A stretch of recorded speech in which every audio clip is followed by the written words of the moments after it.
All right, YouTube. So the sun went down, so I can fortunately come and sit in my recliner. It's more comfortable rather than sitting at the edge of my bed. But I guess the solution to that is I could just put down the blinds. But I do like the sunshine, so kind of a tricky position to be in. But the thing I want to talk about right now is the fact that we have a great president, but we also have a shitposter in chief. Basically a troll in chief, I guess.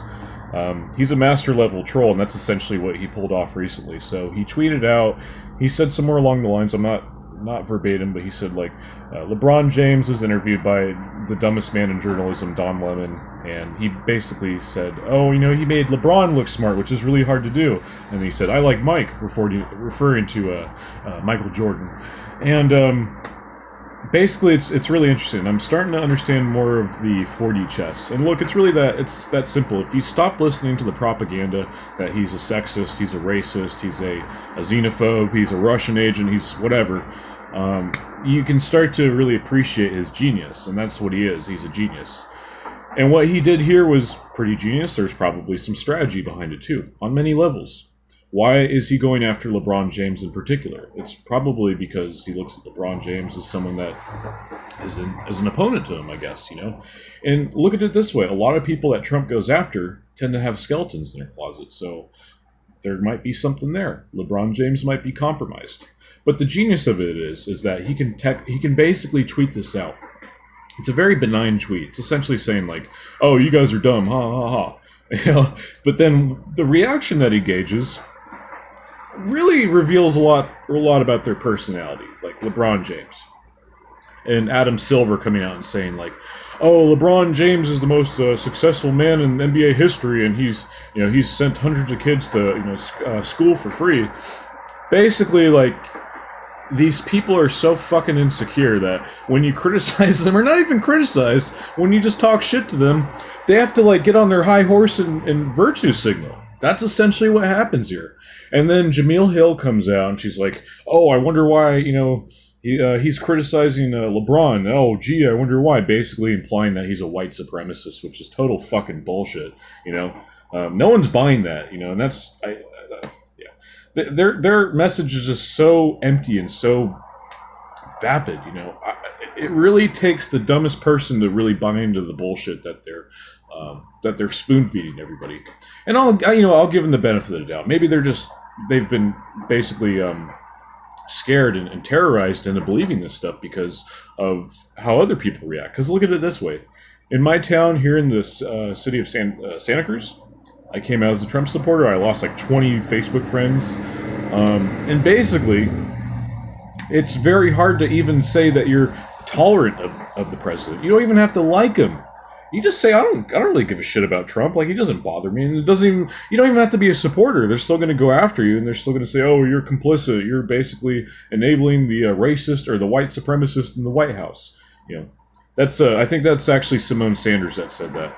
But her and Jemele Hill are basically the same people. Like, they're just these racist black women who happen to think that their race is more superior than others, and that they're immune to certain types of criticism. Them and other black people.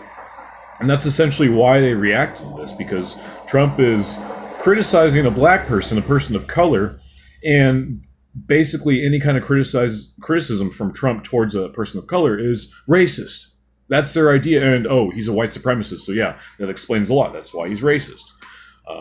It's just a bunch of bullshit. It's a bunch of bush. Yeah, that's what it is. Yeah, that was a pretty good take. I'm going to end it on that, but there is a lot of news to cover today, folks. And I want to go ahead and just cover something. I want to mention two other things, actually. Martin Brodell.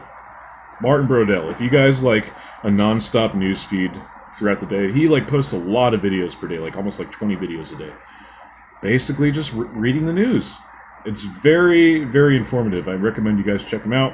He's in my subscriptions. He's one of the few 8 people that I subscribe to. And the reason why I do that is because on my smartphone here, I'm a very OCD person. It only lets me have 8 subscribers, so I can see them all when I put my phone sideways. So it's really irrational, but I still do it. But no, anyways, he's really good. Check him out. And one funny thing that I heard from him, one really fucking funny thing that I heard from him, I think it was last night, just a little snippet because he does like news roundups.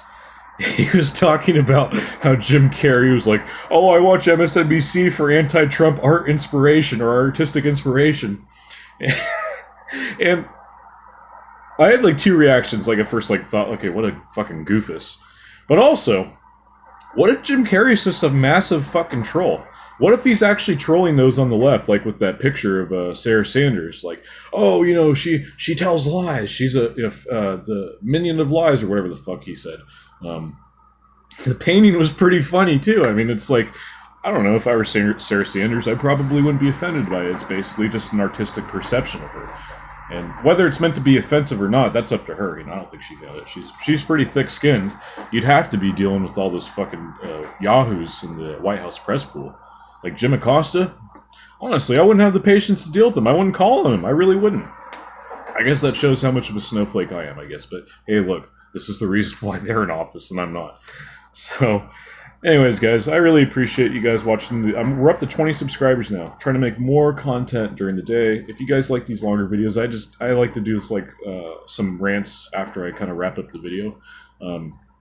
But yeah, just let me know what you guys think, and let me know if there's any. Most importantly, let me know what topics you want to be covered. If I'm failing to cover a topic that you want to be covered, I will cover it. And I know there's a lot of stuff going on. There's a lot of things to cover. I think that there's another video that I want to do later that's basically about the history of progressivism, and basically just first of all, the word progressive is a complete misnomer today in today's context. If you're comparing it to the original context in American politics, that is. Excuse me. But anyways, God bless, guys. I really appreciate you watching. I really appreciate everybody's support. Everybody's been very supportive of my my recent loss, and you guys are awesome. I really appreciate it. And you know, Alice was a great lady. She's looking down, and yeah, definitely someone that's going to be in my heart for the rest of my life, and very happy memories. So, in a way, like I did my grieving yesterday, but I've kind of reached the point where I'm starting to celebrate her life and just realize how wonderful it was that we had her, and that I had her in my life. You know, she was so great to me and my family. Basically adopted us, and yeah, she's a wonderful lady. Still is a wonderful lady. All right, guys, thank you very much. I will see you later. More news to come.